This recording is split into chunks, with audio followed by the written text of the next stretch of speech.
Alright guys, so we're about to get into some fun stuff. We're going to get into the plumbing. Alright, now what we're going to do is we're going to start with the components outside of the tank. So of course the struts and things of that nature need to be plumbed because they have braided lines or a fitting that goes into them. So we do need to get those all plumbed up. And also we have our compressors and we have new SMC check valves here. Alright, so we're going to put those on in replacement of the Viair check valves. I've never ran them personally, but I've heard bad things about them, and there's a lot of things on the internet that don't say too nice things about them. So from that, I mean, these aren't too bad. You can get these for I think 25 bucks. So with that, I think it's easier just to save yourself the headache and just put them onto the compressor and take those Viairs right off of there. So that's what we're going to start with the plumbing. We're going to do the SMC check valves onto the Viair compressors, and then we're going to go ahead and get all the fittings and everything with the braided hoses plumbed up onto the struts and the bags. Alright, so that's how we're going to start off with the plumbing, and then from there we can move on to the tank when we knock all this out. So let's jump into plumbing this stuff now, guys. Alright guys, so we're going to start our plumbing with getting our check valves off of our leader lines. Alright, these are the Viair check valves. We're going to replace it with the SMC check valves. Alright, now sometimes these check valves are really on here. I've had some come off extremely easy. I've had others that are a pain to get off, so this might be a complete you-know-what to get off. You really don't know until you start getting into it. The last car I did, they came right off as a joke, you know what I mean? So this could be a little bit harder, but you might need an assortment of different things to help you get this off. The swivel is a 14, all right? So you can hold that with a 14, and then to break this loose initially, you might want to use a 16 mil socket because the check valve is a 16 mil. So you might want to use a deep socket. You can use a wrench, 16 mil, or a ratcheting wrench, which is what I like to do to get once it's broken loose, I like to use this to get it off. So these three things will help you get these off. I did start already and got this one split, and it was not fun. So I'm going to go ahead and we'll use our ratcheting wrench here to get this one off, and then from there we're going to go ahead and break this other one off. Alright, so let's get this thing off now, guys.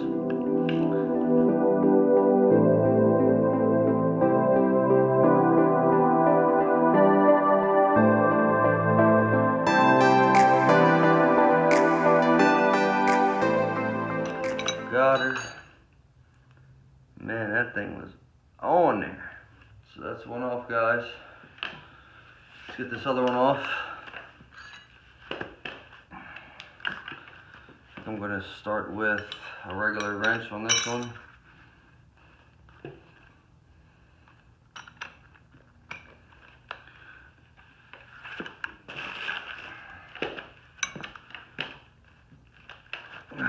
Alright, got it, guys.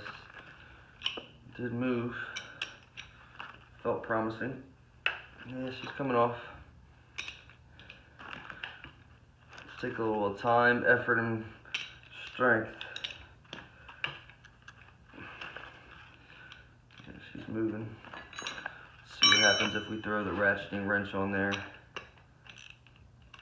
it's ready for this yet, or if we gotta do a little bit more. It might be ready. Yep, got it, guys.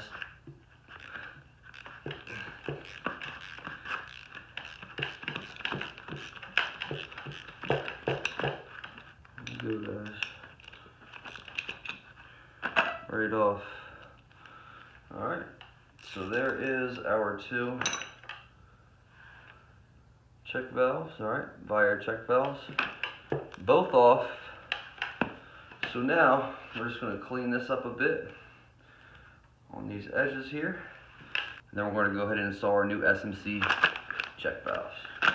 So we're going to go ahead and throw these SMC check valves now on our leader hoses from the Viair compressors. Alright, so now we are using Loctite 545. I prefer Loctite over Teflon tape. It's just a personal preference. Some people have success with Teflon tape. I just personally like Loctite. I think it works easy. Over the course of time, I've had to take other fittings off that I have used Loctite 545 in the past on, and it comes off. It doesn't, you know, seal it on there. It's not like thread locked. It's just a good airtight sealant. So I prefer 545. That's just my opinion. How we're going to get these on here, of course, the swivel mount is a 14 mil. Just like we said originally when we took them off, we're just going to do the opposite of reversal, and we're going to throw these things on here. Just going to put a little bit of the sealant right around the threads of the leader hose. All right, and I got an adjustable wrench that's going to help us get this bad boy onto the leader hose. So let's go ahead and thread this thing on there now, guys. It's a good idea to keep a paper towel too around when you're working with this stuff, because it can be a bit messy. Alright, so let's see if we can get this thing started on here.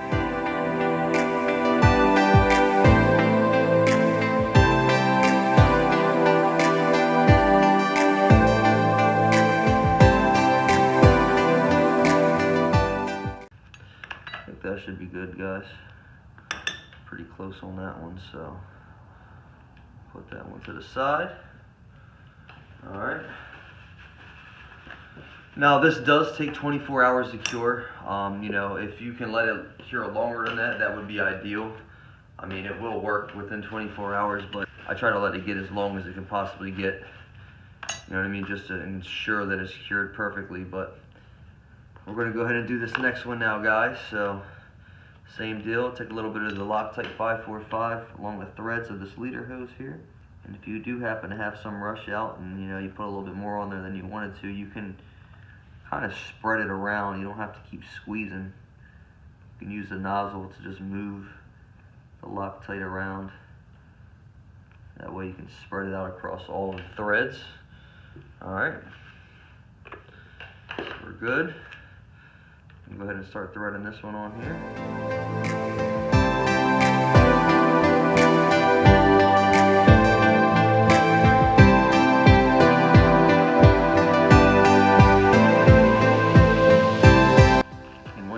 Feeling it getting really tight, so when you know to back off, because you can strip this leader hose easily. And in fact, I've seen people say that they've stripped this taking the valve off, believe it or not. So you got to really be careful. We're getting close here. I'll give it about one more turn. It should be just enough. Yep. That was it, guys. So both of these SMC check valves are now on our leader hose. Alright. And then from here we're going to start plumbing our air struts and airbags. Alright, guys, so we're going to go ahead and plumb these front struts here. We're going to go ahead and get the fittings onto the hose. Alright. So it's going to have a fitting on one end that's a push to connect for the air line coming from the manifold, and then the other end will be going right into our bag. Alright, so we're going to go ahead and get these assembled now, and let's get this knocked out.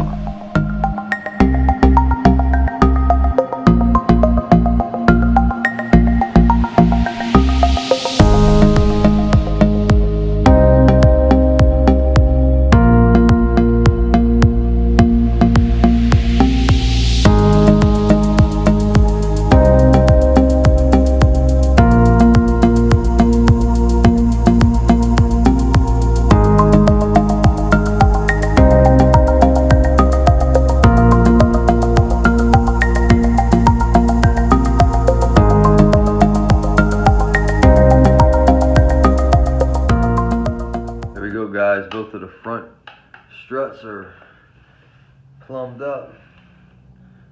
Fittings are 1 3/4 turns into the bags. Then we got our push to connect fittings on the end of the leader hoses. So we are good, guys. These are ready for installation.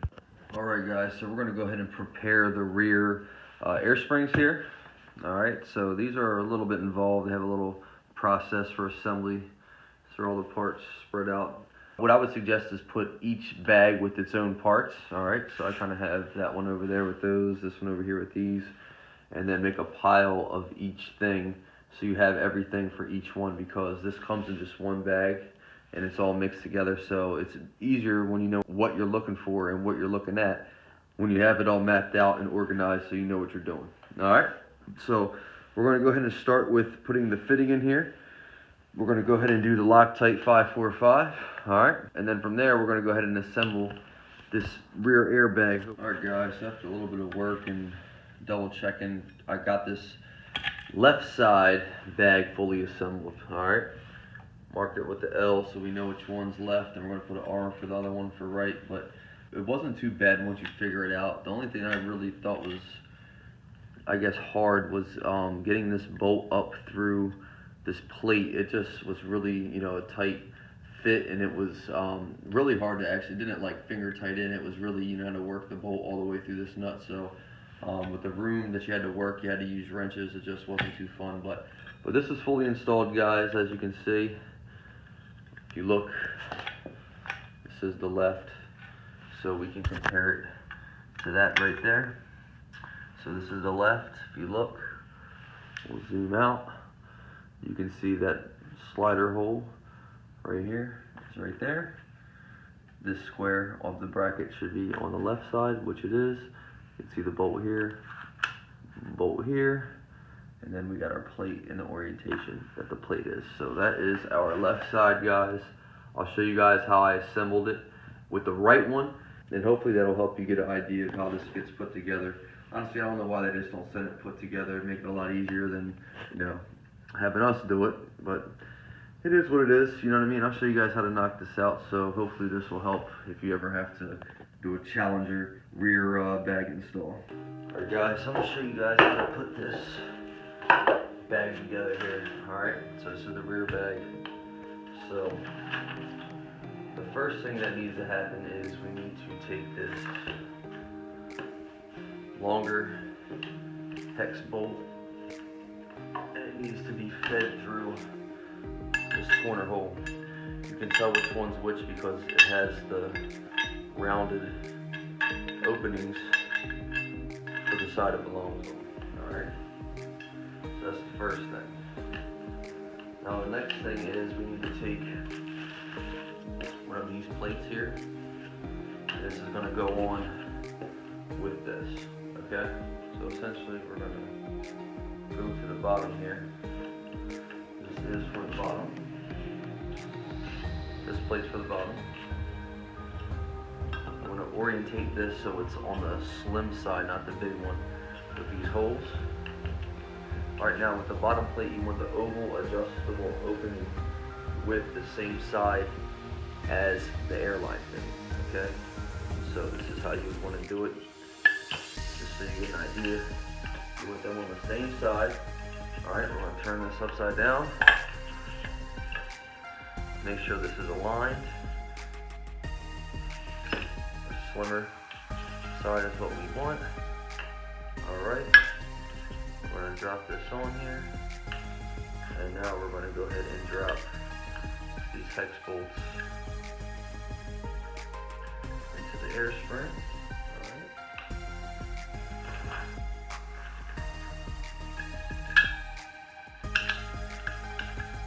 Where these other two black hex bolts come into play.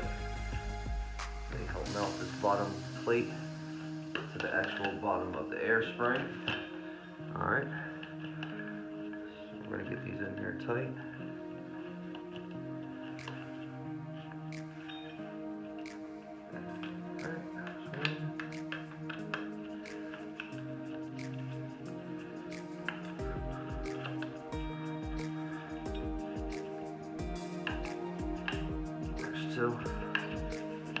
Alright, that's good.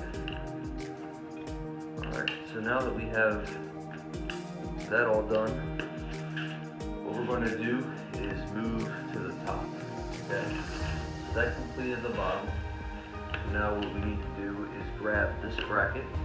So now, the next move we have to do is put this on top of the air spring. Alright, so we need to first put this right here, which is our roll plate. You want to have the big opening slide over your air fitting, okay? So from there, you're going to line up the small ends again, okay? And that's with the holes on the bottom of the air spring. Now this is the right one. The right one's orientation goes like this, and they do have specific orientations, guys, so please be careful and look at what you're doing when you put these on, because you could potentially put them on wrong. This is the right one. See the big R? We're going to orientate this one for the right. Alright, so you're going to need these fine thread bolts. Alright, so that's how we're going to get this started in here. So finger tighten it in there. There's one. This one you got to kind of look and figure out how to orientate it, because it's a tight spot. And you got to make sure the roll plate lines up with the bracket and the hole. So I'm going to lift this up real quick so I can see it. See where I'm at. I think I found the hole, guys.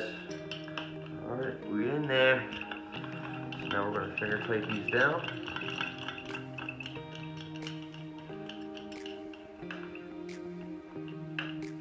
Alright. Got them pretty tight with my fingers, so now I'm going to go ahead and torque these on. Alright. Let's put these things on here. Using a ratcheting wrench, I would like to torque it, but I did try to torque this bolt to the 20 pounds it recommends in the instructions on the left one, and it just seems way too tight, so I'm just going to go tight with the ratcheting wrench. I think it's more than enough for what's needed here. Alright. Okay. That goes in. Go over it one more time. Yep. Alright, they're tight in there, guys. So now, this right here is going to be used for this adjustable hole here. So you can just put this on there until you get to the car, okay?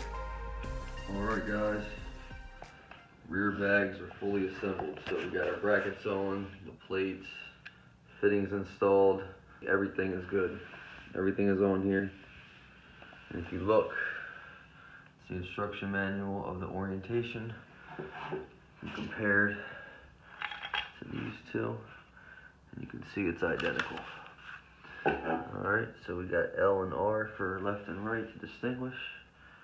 Hopefully you can see the springs along with that diagram. Might be a little bit too far, but there we go, guys. They are fully assembled and ready for install.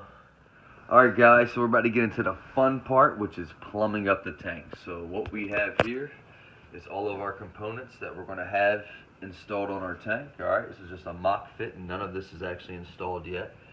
So this is a 7-port face tank. It's actually a really nice tank.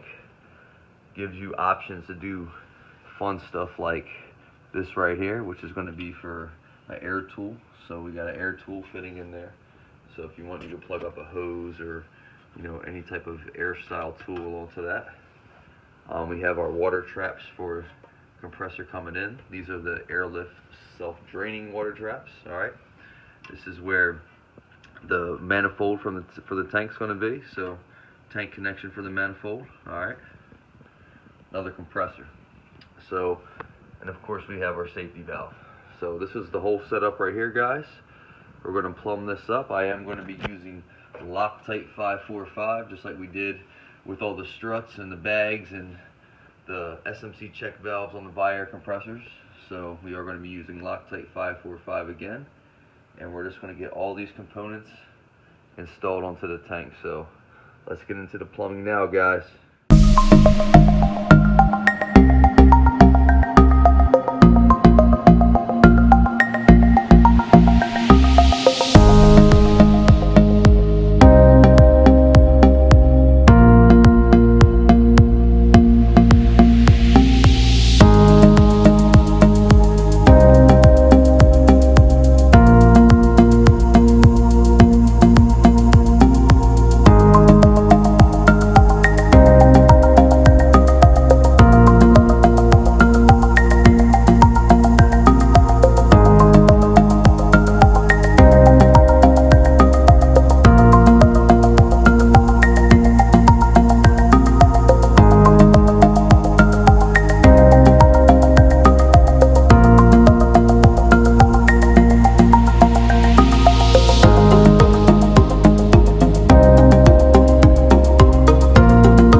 it, the tank is officially plumbed. There's a safety valve, water trap for compressor coming in, for the water trap is for the manifold, air tool connection, another water trap for compressor coming in, and then we just got that end plugged, and of course the bottom for the drain valve. So this is fully plumbed now, guys. Alright, all we gotta do now is get this installed into the trunk. Alright guys, so this is essentially how our layout is going to be. I just took this to the trunk. I apologize, I meant to record it. I just was rushing to try to beat the weather. It's about to snow, rain, something stupid, so I just wanted to get it mapped out. But I had the mat in the trunk, had the Mopar brace in here, so we knew where to put this without interfering with the brace or its layout or anything like that. But what I did is I essentially put it where I wanted to, where I think everything would fall in line best, and I just taped it out so I know where all my spots are going to be. Okay, now what I want to do now, this was just a rough tape to get an idea of where I want it. I'm going to take measuring tape to make sure all these are, you know, equal measurements on each side so that we get these perfectly centered and everything is exactly where it needs to be. So now that we have a rough estimate of where it's going to be, we're just going to go ahead and take a measuring tape and get this right and get it exactly where it needs to, so we can go ahead and make our holes for the mounting of all our components. So let's get into it now, guys. Alright guys, so I did do a little bit off camera on you guys. I apologize, but just wanted to get some things done and the weather isn't cooperating, so it's not the best recording weather. But what I've done here is where the tank mounts, these are the Airlift self-draining water traps. So they need a line coming out of them to essentially drain them, because they just automatically drain. So what I did is I made 3 holes where we're going to run a 1/4 line up through them. Okay, so if you look, I got 2 here for these 2. Okay, and I got one right over here. Might be harder to see, but there's the end of it right there. It's going to come up through this one. All right, so literally all we have to do is push those up through the bottom of the mat to come up, and then we can connect them on our water traps, so we have drainage to the outside of the car. And what I've done here is I did have to get this back seat mat back up, and I ran the line here. Okay, and this is also the exhaust line, so we got an exhaust line coming out from the manifold and one of the drains. All right, and then we got the other 2 over here on this side draining out with the rest of them. So they're going right to those holes that we utilized before, and that's exactly where they're going to be draining and where the exhaust is going to be dumping. All right, so that's good. Really all we have to do now is assemble the trunk, and we should be good from there to go ahead and do the suspension.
Got our trunk set up, finally installed. So I kind of missed you guys with some of this stuff when I was installing it.